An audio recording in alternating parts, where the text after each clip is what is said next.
You know how fast you were going? What? How fast you were going? I don't know. 10? 8.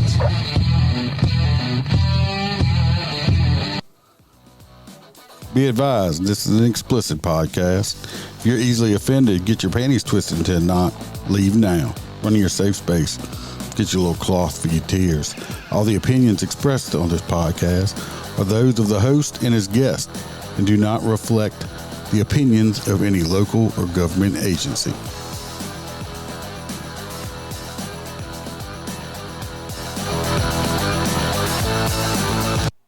All right, everybody, I'm going to have a guest today, which we hadn't had in a while, so trying to get back to normal. We're going to have Mr. Randall Paul Holland with us. He's a Texas police officer, a former police chief. He's the author of the Journey to the Top Cop, and he also teaches leadership, ethics, and faith under pressure. And he's a academy trainer and a storyteller, and he also writes songs and sings too. So let's welcome him in here. Let me get him unmuted. Welcome in, Randall. Thank you for having me, Daniel. I really appreciate it. Pleasure's all mine. Like I said, you got a whole bunch under your belt. I don't know what you want to start out with first. If you want to tell us about your book, or you want to tell us about your past? This is not about me like nothing is. I'm not seeking to be famous. I am seeking to be popular for a purpose to make a difference in humanity at any cost through Lord God Almighty. But back to what I was saying, I want to thank you first for having me, and I also want to thank the roughly 80,000 police officers that we have. I'm currently serving. This is my 30th year. And everybody out there in the United States, I believe we have, what was it? I just checked on it. It was like 700,000 or something. Yeah, it's 750,000, 732 plus. But as you know, most police agencies all across our country and our states, you're in Louisiana, I'm in Texas at the moment, we're always short. You know, every agency just can't seem to stay full anymore. That is true. There is a shortage. I mean, you look at, my department, actually, we finally got filled up. We're lucky. But Baton Rouge City Police Department is bleeding officers. They have no money for the budget. I know some local smaller agencies. Everybody is hurting for cops everywhere because people don't want to do this job. Mm-hmm. Well, look at what's been allowed to happen. Look, law and order is paramount. It is paramount for civil society. If we did not have law and order, and if we don't take control, and we have to go, look, I'm the most sincerest, kindest person you've ever met. But, you know, as a police officer, we have to go from 0 to 100. Some violent offender you pull over has a warrant for parole, so he knows if he gives up, he's going to prison. We got to fight. And it happens, but we don't lose. We have a Batman belt, and one of the things I look at is that you can't lose. If you lose, then you lose everything. So I have never lost, knock on wood. I've always been able to handle every situation. I think one of the toughest times I had was about 20 minutes in a ditch with someone, but I had the upper hand. But this guy was. He was, let's say, you ever heard the thing called methed up? Oh, yeah. He was methed up, I promise you. And sometimes them folks have a little more power than, what's your strongest tool, Daniel? You see what I'm pointing to? Oh, yeah, it's your brain. Your brain, your mind. It's your brain, brother. Everything. That's everything. So, but no, I wanted to thank all the police officers. Because law and order is paramount in our world, in our country, and in our states. If you don't have it, you'll have what you had in Minnesota. I cannot believe that in 2020, and it's kind of like a rash on me. It just looked, when you saw the ravaging of going in buildings, bringing out TVs that they can't even use, and all this stuff, shoes, and it boggled my mind that they allowed that to happen. Oh, yeah. Well, they can say, oh, well, it's different if you were coming out with baby formula, water, food, stuff like that. But when you got a whole cart full of Nikes and flat screen TVs, that's not necessities. You know what I mean? Yeah. That a lot of the people with the let's all agree. The looting. The looting. Look, the people that are hungry. You know, on our conversation earlier today, we spoke of. That's why I'm so ambitious to make a difference. I've seen state senators, state representatives, and all these other people, all these good bills coming for homeless, mental illness. So behind the Walmart in a East Texas town that I'm in, there's at any given time 100 to 300 homeless in camps. They have makeshift tents out of tarps, this and that. They scrounging for food all day and go out begging on the corners. Yet there's no system for that in this particular town, which is hideous and ridiculous. So me and you are rich enough, right? We can go buy 6 sections of land. We've got enough resources to go buy 6 sections of land. Well, I'm going to ask you, Daniel, will you go in with me? I'm going to do a beef lot in the first one on the first 640 acres. That next 640 acres, I'm going to have a dairy lot. And then on that next one, I'm going to have a poultry lot. Then I'm going to have our vegetables. Then I'll have picnic tables on the next 640 acres. And then I'll have temporary housing for these people to get on their feet. And somewhere in there, you're going to have fellowshipping, and you're going to have somebody to put them on their feet, right?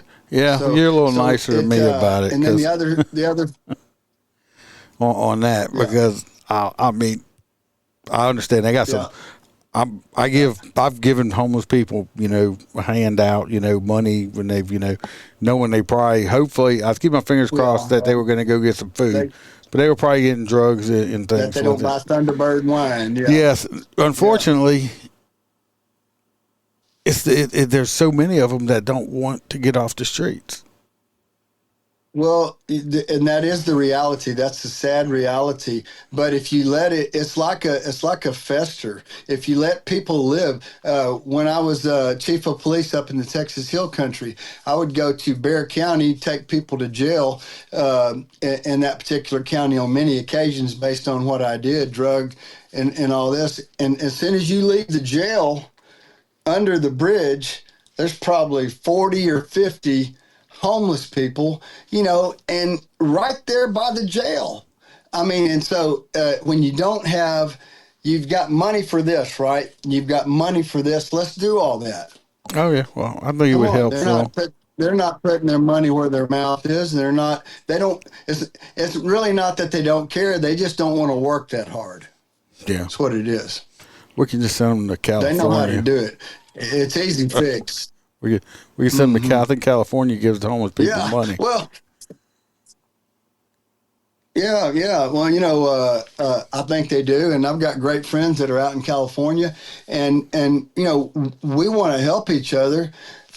For instance, Daniel, when I was a kid, I'd go into Mexico at 3 years old, 4 years old, 5 years old. And when I was about 5 years old, I realized that the United States should probably come in and help them with their infrastructure, because you can go from Brownsville into the little Mexican town right there, and it goes from concrete to dirt. Okay? They don't have bridge. Why do they want to come over here for work? The peso's always been 1/10 of the dollar. That's why we could go over there and buy items very cheap. But you have a problem that they didn't fix then that is costing us now. But you know as well as I do, Daniel, you fix one thing, we can come up with a lot of potentials that would spoil your plan. I'm going to make it work somehow. And the other thing I have a big problem with is the prison systems. The prison systems suck. I have a relative or two. I've got big families. My father was the second of 14 kids, and so a lot of cousins. And I have a few members of, some of my ex-entertainer friends that are in prison and a little family. But just anybody, they put them in an 8x12 cell, right? 23 hours a day. And they do give them now iPads and things like that. But I mean, it's we can do something more like a PX. If you've got the 1 out of 1,000 out of evil people, there's probably 1 out of 1,000 people that are actually evil. But that one can influence another 100. And then you have 10% of the people evil, but you can turn the 99 out of 100. Only one person out of 1,000 is evil, and he'll cut your throat for anything. So there are people out there like that. Sadly, we have to beware. And I don't care if I'm in costume, meaning a police uniform. I always pack. I'm packing now. But I'm prepared, whether I'm in street clothes or whatever, to intervene, even if I was not a police officer. I botched a robbery at a place called Randall's, actually in Houston, Texas. A guy came out with a gun. I went up there, tackled him, and he dropped the gun and all the above. And so, I read somewhere, do you wear off duty? I think it was one of our good friends that we associate with on one of these social medias. But he said that, do you wear off duty? Do you carry off duty? And would you intervene? It doesn't matter if I'm on duty or off duty, I would intervene, or if I'm not a policeman. So I put yes and yes. I do carry off duty, and I would intervene, yes. But if I wasn't a police officer, I could still, I've never had to shoot and kill anybody at this point. Yeah, well, neither have I. Let me knock on this wood desk right here, man. It's like, I know I've been very close to. I've been very close. I've been very close a few times. I have been shot at. Yes. I've been bit, cut, and all the stuff like that. That comment on a bank robbery, same way. But I mean, I hope and see, that pisses me off a lot. I see all these news, or I see these protests. Yeah. Oh, people think that we put a uniform on, put a gun on, and we go out every day to work hoping we got to shoot somebody. And it is so polar opposite of that. I pray to God that I never have to take another human life. Right. That's exactly right. Right. But between between the media and you got two sides of the government fighting back and forth, wanting to play everybody off each other. Same thing with the media. And they put all this false stuff out about cops.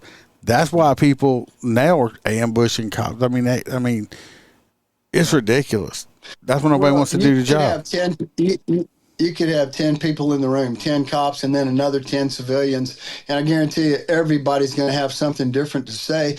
We should listen to that, as long as it's not. Look, this is a saying I've got, and it's I own it. I'm not the only one that's ever said it, I'm sure, but it's called "Righteous intentions prevail, unrighteous intention fails."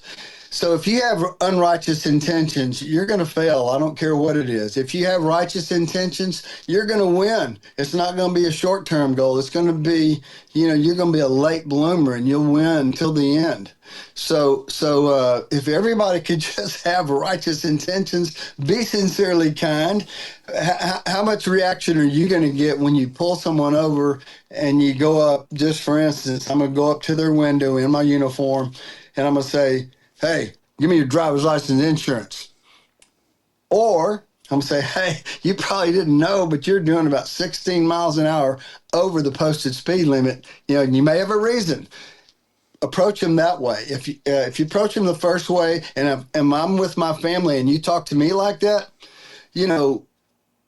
that's not going to work. And I know it won't work for you, because I know you have a little shorter fuse, and you don't forgive as fast as I do. No, I'm a traffic cop, and I've always said, what little I know, I'm not I'm not the most personal person. I mean, I don't try to come out when I first make my first approach and talk to someone the first time. I always say, sir, ma'am, or whatever. I don't even. They could be 12, 16 years old. I do it just trying to be polite because I'm told that I just don't have a friendly face, and I always walk up and I'm like, ma'am or sir, the reason I pulled you over, I don't understand. I don't understand the mindset. I don't know if it's policy or what, but yeah, so many departments, and I watch a shit ton of body cam videos. So the cops the people are like, well, why'd you pull me over? Or I'll tell you after you give me your driver's license. Look, when I walk up, I tell the person first. I say, ma'am, sir, the reason I pulled you over, let's just say you were doing 80 and a 50. Straight off the bat, I tell you why I pulled you over. So that question is off the table. I don't tell you my name. It's on my uniform. If you want to see the department I work for, it's on my arm. You can see I don't have to tell you all this stuff. And then I look at them. I'm like, do you have your driver's license, insurance, and registration? And usually, most of the time, they give it. And I can pull somebody over, have that interaction, have a ticket written for them, and if they sign it, they're gone. We're talking about 5 or 6 minutes out of your life right there. Now, you do have ones it's like they want to argue. It's like, and I'll hit them, I'm like, look, if they start getting an argument, I'm like, look, the side of the road right here is not the place to argue with me. If you want to argue this citation, which you have it's your legal right. If you want to argue this citation with me, do it in the courtroom. Because I look at them, I say, because I'm going to tell you, if you argue with me on the street with it out here, you're not going to win that one. You have a chance of winning in court. You're not going to win it out here because what's going to happen is you're going to end up in jail and your car's going to end up towed, and it's going to be a whole lot of work. Right. Just by signing the ticket, because where I work, if you don't sign it, we don't write refuse to sign. We bring you to jail. Okay. Well, yeah. Well, we take them before the magistrate. Yeah. But it's like, but I explain it to him, I'm like, ma'am or sir, by signing it, I'm not guilty. I ain't signing that. It's not admission of guilt. Basically, signing this is like if you go to court for something and you have to come back. This is a subpoena. This is all this is. This is a subpoena. This is just a promise to either appear in court or pay it. If you pay it, you're saying you did it or whatever. But if you just sign it and you go to court, I was just saying, hey, I'm signing this saying I promise to go to court. That's it. But I try to explain. Like I said, most of the time that works. Sometimes there's just some people. It don't matter what you do or what you say, they're going to argue with you. You could walk up there and give them. I could walk up there and give them a cake, ice cream. Tell them, look, please slow down. You have a good day. And they're going to argue because I didn't give them chocolate ice cream. Oh, yeah. Well, I hear what you're saying. And, yeah, not everybody's going to be compatible to an officer and want to communicate. What I want to talk about for a minute is before I was watching you on another thing, and I heard it. And we're going to bring it up because some of the listeners they like funny stuff. Okay. What was your career before you got in law enforcement? Well, looky here.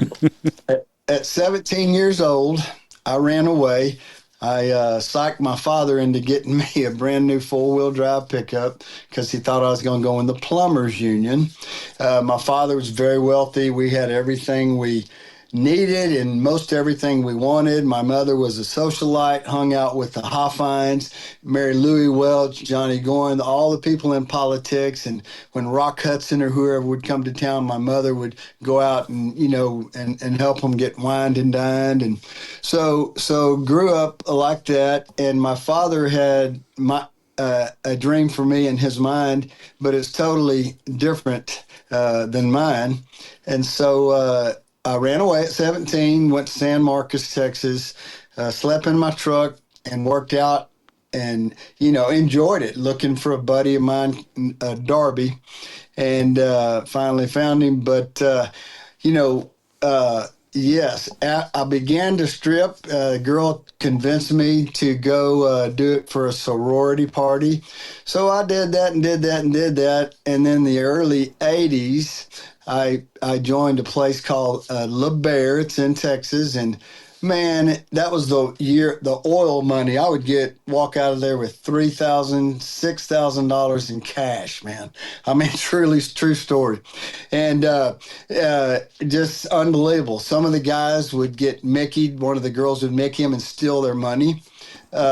Some guys would go to after parties and then come back later and steal their $5 million art statue and wind up in prison. It's just an array of things. So I was basically a professional stripper for approximately 8 years, if there's a profession of stripping. And, and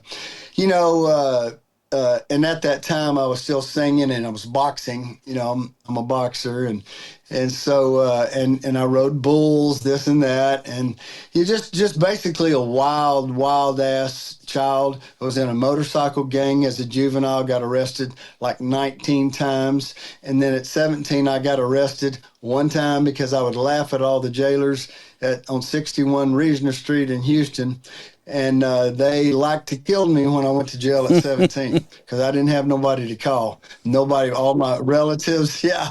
And so anyway, it was a really good experience. But no, I was a stripper, and I made a great living at it, and traveled from. Sometimes say we go to Sacramento, California, then we'd go to Phoenix, Arizona, or Nevada. And we didn't hardly see anything. We had an old country Squire Ford that held about 8 guys, and we'd go to the next show, and had lots of fun, made lots of money. And some of the guys, I saw them fall into the creek and get stuck and get in some big trouble, and a couple of them are in prison today. Some have made successes out of themselves. But since you bring that up, a couple of my brothers, Daniel, actually Roger Earl, and John Emmett, has said, Randy, Mr. Randall, Paul Holland, only in America can you do what you did and then become a police chief in the United States. And that's probably true. I mean, Yeah, you don't have many that go from stripper to police chief. It's been a wild ride, Daniel. Yeah, stripper, and that's what I was going to name the book. I was with some very influential people. Well, I'll tell you, Eric Roth and Alec Roth, called, their guy wrote Forrest Gump and The Star is Born with Lady Gaga, the latest one. Anyway, they wanted to tweak my screenplay, and I just wasn't feeling it, so I didn't take that option. But I told them that I was first going to call it From Stripper to Chief of Police. You know what they said? What? Take a guess. No. Said, do you want it to be a rated B movie right off the bat? Yeah. And so with the blend and the encouragement and inspire, I wrote this book not because my story or my journey is better than yours or anybody that's ever written a book, but I am so compelled to read my book because I do want to make a difference in humanity, and I like to inspire and encourage others and show them that you can go through. I had a district attorney that took me while I was chief of police, that took me to grand jury 3 times, brother. 3 times he took me to grand jury. And, I know I didn't do anything, but my stomach hurt for all those months. And one of the bank robberies, I was called after I responded to that bank robbery. I called, helped catch the guys, and everything, and almost shot and killed them. But anyway, the FBI for 6 months called me and said, "Hey, we're giving you an opportunity to change your story." And I said, and you know how this goes. And I said, "Change? What about it?" And they said, "We're giving you an opportunity to change your story." Had 2 FBI agents and a U.S. district attorney. And I said, "Well, there's nothing to change, so I don't know what you're talking about." And then got some reverb from some of the guys that worked in the area that they had been asking, and how is this guy? What does he do? Does he think he'd beat the shit out of some of these people on the way to the jail? And Some of them might have said yes, but that was the accusation. But I didn't find out till 6 months later, and after I got out of federal court, those guys were sentenced. Those agents and the U.S. attorney had said, Chief Holland, we are so sorry that we had to put you through that. But one of the suspects claimed that you personally, from the transport, when you found him walking from the transport, beat the heck out of him on the way to the jail. And you abused him, and on the way to the substation. And I said, okay, well, thank you. I said, but I said, my stomach had butterflies for about 9 months now since it went to court. So they laughed, and then they bought me lunch, and I forgave them, long before that. Yeah, most criminals don't tell just wild the truth. Shit, brother. Wild stories. So what is No, they don't. Do you remember your first call you ever took as a cop? I do. You want me to tell you about it? Yes, that first file number. The first call I received was a domestic violence. And the domestic violence call from where I was approximately 14 miles away. I drove to the call. On the way to the call, about 3 miles prior, I get behind a car that will not move over, that's all over the road, that are going to kill somebody, right? So I'm not going to be guilty of that. Let's see this guy and then let it go, and he winds up getting killed or kills somebody. So I pull him over on the way to this domestic violence call before I get there. And I take his keys, and I said, I'll be right back. Well, guess what? After I solved the domestic violence, he was gone. And the next morning, I got called into the sheriff's office, and he said, what were you thinking? I said, what are you talking about? He goes, pulling over someone else and then taking their keys. What if he had got out and got killed, run over? And, so it was my point from the beginning. So every mistake I ever made, let's put it that way, I've never made it twice. Thus far. Yeah. That was my first call. I've gotten called in the office. Well, and let me explain to y'all listening out there, especially working for a sheriff's office is totally different than working for a police department. You work for a police department, you got civil service protection. Absolutely. Sheriff's office, I don't know how it is. Other states in Louisiana, we work at the will. We're at-will employees. You work at the will of the sheriff, which means he could walk into the office and say, you know what? I don't like your haircut. You're fired. And then, God, ain't a damn thing you can do about it. And so, or he can give you no reason. Yeah. And then, But back to the subject when Randall was talking about, when you get called in because somebody called and complained on you most of the time, every time you're going to tell them what happened and what you did and why you did it. And 99% of the time, they're going to say, well, why didn't you do it this way? Or why didn't you do it that way? It's never going to be the way you did it and them say, well, you did a really good job on that. It just don't happen. If it does, write it in a book somewheres and save it, because it's a shot in the dark that ever happens, because you're always gonna get second guessed.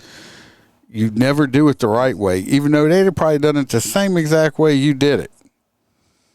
Mm-hmm. The sacrifice that police officers make, not to mention their families, but to take some of these folks think it's, like I talked about earlier, when I teach police professionalism and ethics, I tell these guys, these officers, these guys and girls, ladies, I say, hey, if someone thanks you for your service, turn right around and thank them for what they do, because no vocation is really more important. Yes, you have more authority, but you're no more important than anybody. It takes a village, and but I have had the most turbulent times in my journey, especially the first 2 decades, real turbulent, and always something, going on.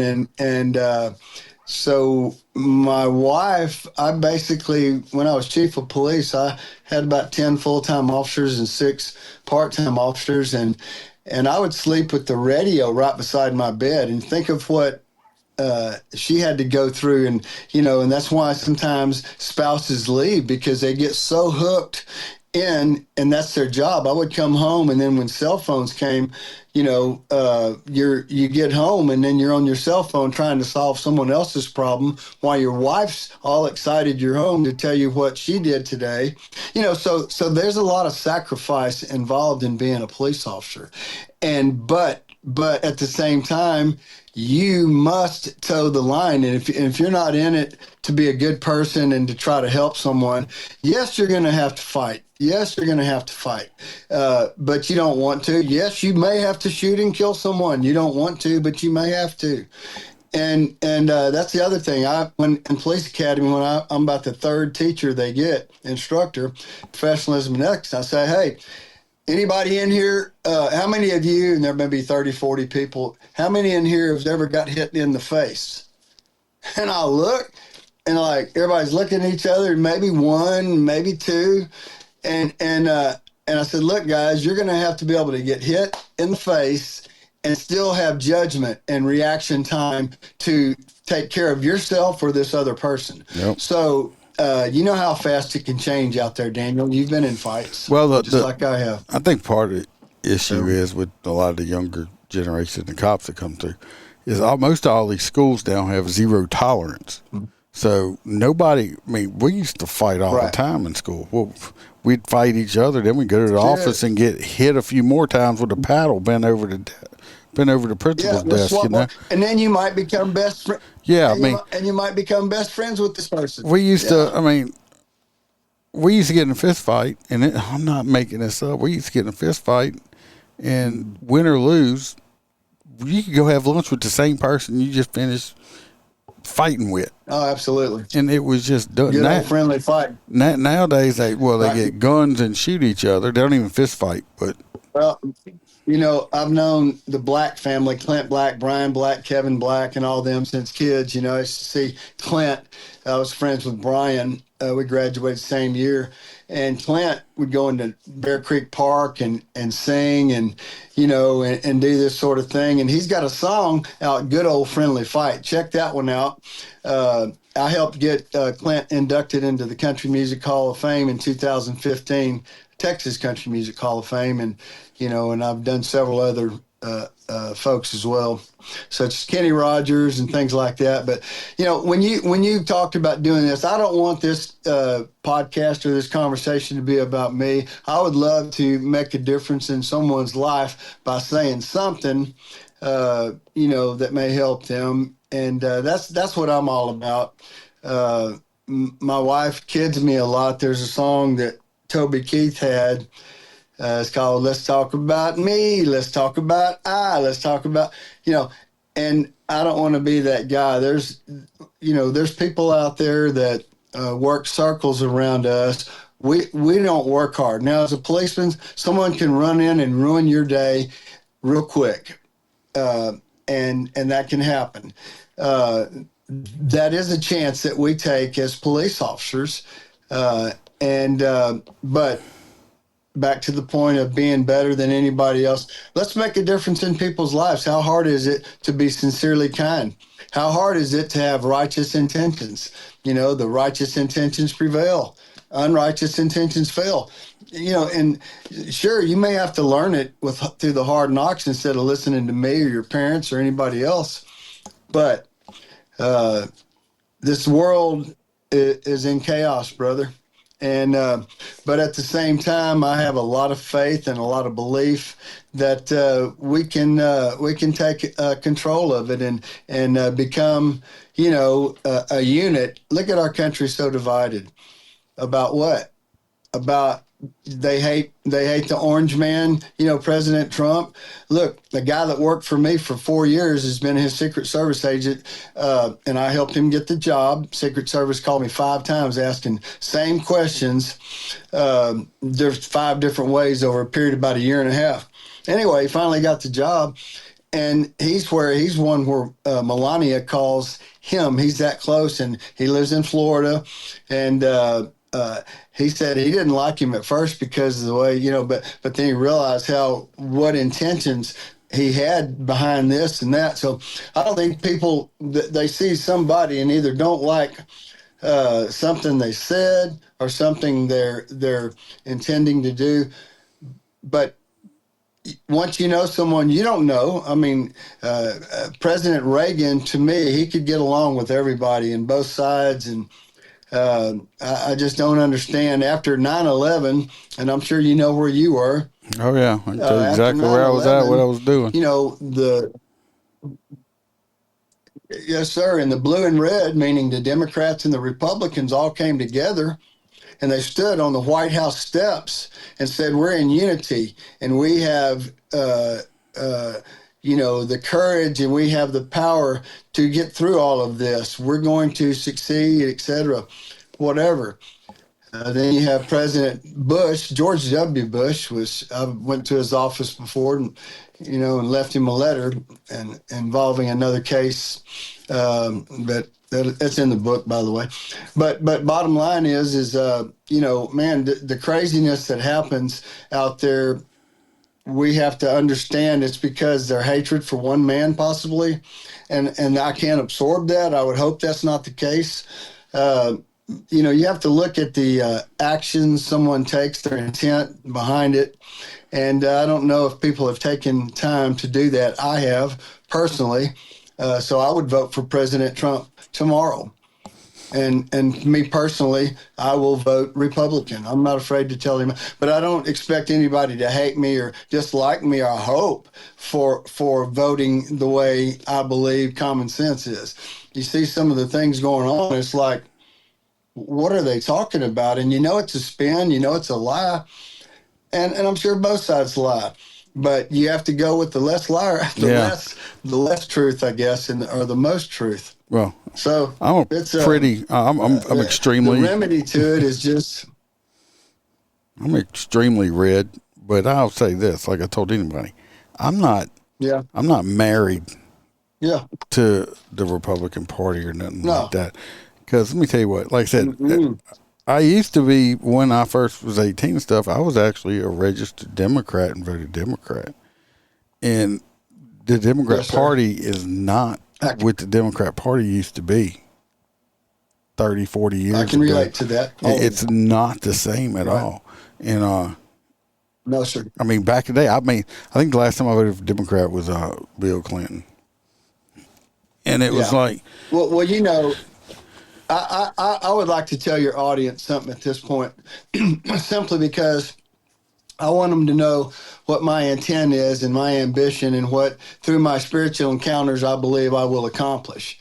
I don't want to be famous, but I will be popular for a purpose, and I'm going to make a difference in humanity at any cost, through music, movies, and politics, and of course, Lord God Almighty.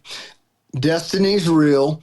And my story is no greater than anybody else's, but I am deep-rooted in making a difference. And I'm as liberal-minded, I will listen to anybody. I'm not going to dislike them or hate them because they're going to vote for, say, in this past election, Miss Harris. I don't care. I mean, I care one way or another, yes, probably, but I'm not going to hold a friendship or me giving them a gift of, can I help you lift your bags? Can I take them, can I do something for you? No, it's not going to make me dislike anyone, and I don't need to forgive them. That's their opinion. Now, if somebody does something ugly to me, then I immediately forgive them, and then I let go and let God. But if they come back around my shoulder, they may get knocked to the ground real swiftly. I'm not going to play, but at the same time, I'll walk away, and I have walked away as a civilian and a policeman off duty many times. So, and telling them I love them. But I've had a few that came after me, and I took care of business, though. So, but, that's what it's all about. That's my ambition, and that's what's going to happen. I'm going to... I'm selling a lot of these books overseas, and we're making a movie called Texas Grit that I've got to mention my good friends Randall Golden and her son Sean Golden. helped me write this screenplay. It's so much screenplay reads so much different than reading a book. It's just you have to know how to read a screenplay to understand it, whereas you can read a book and it's in logical, chronological order and etc. So got a lot of help from Randall Golden and Sean Golden. So we're going to do this movie. We're working, partnering up, and investors, etc., looking for the right team. Have options already, but just hasn't pulled it. I haven't, basically the term of speaking, pulled the trigger yet. Then once the movie gets going, me and my band, the U.S. Express Band, we will be doing theater shows in capital cities such as Austin, Sacramento. That's the only thing I'll do is capital cities. That's what I'm going to do first, and then I'm going to get out there and have a few openers, and that first night in that first theater, whichever I pick, that particular state capital, I will have to bring it, and trust me, I'll bring it. So I've been singing for many years. Knock on wood, like we do. I've never been out of shape. I stay in shape. I work out. You got to take care of yourself. But bottom line is, if I don't bring it that first night in that first capital city, the U.S. Express Band, then I won't be able to do the rest. But it's destiny. It'll happen. I'll break the doors off from the inside out. So it's going to be a badass show, and all of them will. And then I'll complete my other book during the same time as I'm doing that, called Texas Grit, which is a more in-depth book. In my first book, I mentioned to you earlier, Journey to the Top Cop, I nor admitted to or denied of any drug use. And in my book, Texas Grit, I will have a clearer picture and a more defined picture. And then when I get asked, when I'm running for federal politics, someone asks me, did you do this? Did you do that? I'm going to say, look, I've got a book, Texas Grit. You can go read that. That's the in-depth story. And that's where it is. I'm not going to answer any questions unless it has to do with what I'm trying to do with my position. So anyway, you never plan on retiring completely, do you? Brother Daniel? I said you never plan on retiring. Look, this is the. I'm showing the book to your audience if we ever do it out there, but you can get it on Amazon. You can get it on Barnes and Noble, and we're gonna do several places. I'll go and have book signings, etc. When the right time comes. I'd like to mention Virginia, a lady in Iowa that's been a great investor for me and my projects. I want to mention Sanford Dow. He's an attorney. I want to mention Gary Trichter, great friend of mine and helped me out. He's a great attorney. Zach Hudler. And you have to realize, when I started doing this book, I have real pictures of me and of the life in the book. There's 15 pages of collages of pictures as well as the front, but I use an alias name, and my wife is April and I am Adam. And I do have some people I've spoken to for the lead role. John Foster is a runner-up for the American Idol 2025. I told him he's going to have to pump some weights and lift up a little bit, but he's excited. And then there's another man I know you're going to, Ronnie McDowell, which came out with a song called "The King is Gone" right after Elvis died, and it sounded just like Elvis. And in the movie Kurt Russell movies and all of the things Priscilla does, Ronnie McDowell sings.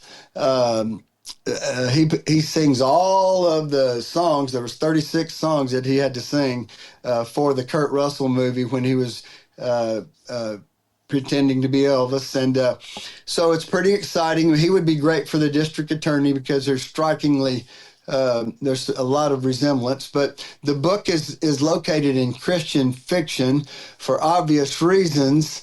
You get sued in civil court if somebody is, outed in a circumstance. And so one of the things that I did is put it in the Christian fiction. And because I did get cease and desist letters when I first started doing this by putting things out, and and I used Sanford Dow as attorney and Gary Trichter.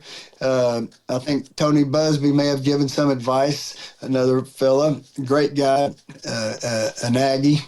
So they actually tried to stop you from writing a book through email. Well, they tried to, but they can't. I mean, they tried to see. I have it in 10 global languages now. It's selling all over the world, and we just put out our first press release 3 days ago, I believe it is, on the 9th. Over 300 news outlets and all that. It just addresses everything that we're doing, and including the movie. Looking for the right partnership, and that's what's going on. What gets me is that they must be guilty of something if they scared. What you're doing, having your podcast, sir. I said they must be. To me, when people try to stop you from, when people stop trying to stop you from writing something, it seems like that makes you look really guilty of something. Well, and it makes me even more profoundly believe, knowing that destiny is real through my spiritual encounters.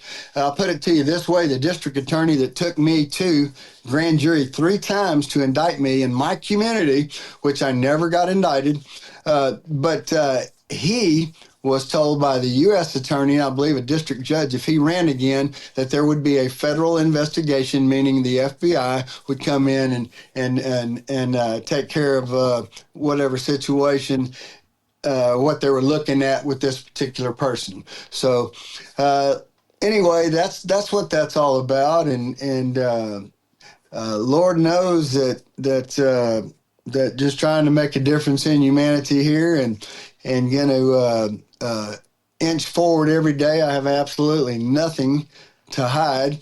And, I think everybody should walk out there fearless with nothing to hide. After all, you have enough for today. We have, you'd be surprised if you don't feel good or you have something going on. Say, Lord God Almighty, come into me and get into my veins. Brother, it's like Popeye when I do it. It's, and I keep it. A lot of people get annoyed with me, Daniel, because I have this thing called euphoric optimism 24/7. It means I'm always positive. I'm never going to say anything negative. But I will stand up for what's right in public, in private, wherever. Just like you will. You'll say what you need to say to protect the person that they're dissing or whatever you want to call it. So just be the best person you can be. That's all I ask of everybody out there. If I could say one thing in every language, I would say this to everybody. All you need is 100% faith in Lord God Almighty. Right, End of story. That's all you need. Because, well, it's true, brother. And we hadn't talked about profane language. Somebody's got to say a cuss word. I say plenty of them. I've just been. I try to respect my guests. I understand how you are. So, I mean, it's like people like. Listen, it's like I want to tell your audience. I want to tell you.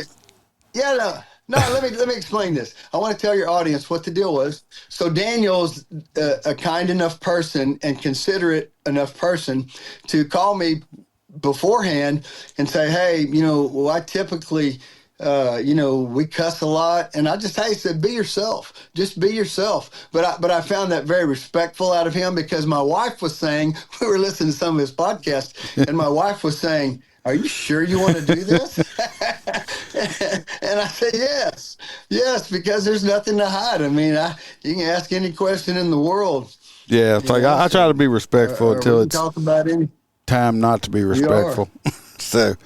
I appreciate you coming. I appreciate that. I'm gonna put I'm gonna put the links to your book and everything in the podcast notes. Yeah, so please do. If anybody's interested in that, I think it's on. You actually have it on audiobook too, don't you? Now I think I saw. Yes, sir. It's on Audible. Yes, sir. It is. So- and like I said, it's in 10 global languages: Japanese, Chinese, Italian, of course, English, and German.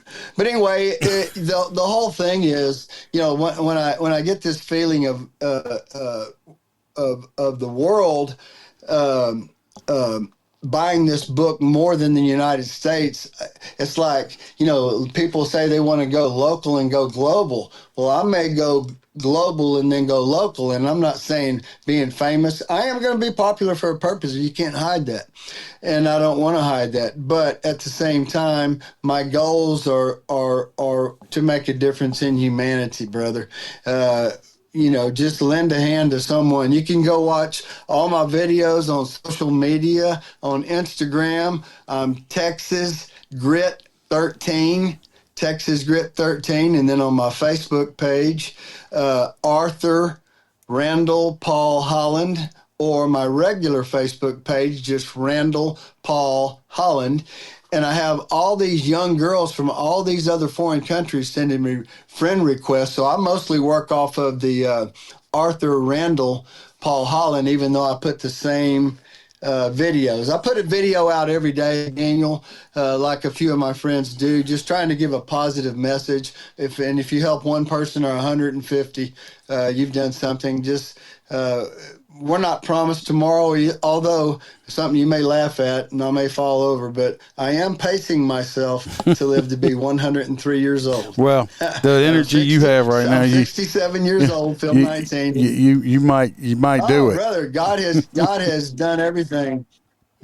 He has rewired me. Lord God Almighty has rewired me. Been singing for 50 years, and I'm just now actually learning how to sing. So God bless you, Daniel, and I want to stay in touch with you. All right. Don't hang up. I'm going to shut it down, but don't hang up. Okay. I'll be right back. All right. All right, everybody. I appreciate y'all. I hope y'all enjoyed our conversation. I mean, this is a nice guy. If you ever get pulled over, you better hope he does it and not me. Because if y'all listen to me, you'll know better. Anyway, everybody remember to be safe. Watch your back. Watch your partner's back. Remember, there's no sheepdogs around here. You be a lion. Till next time. Out.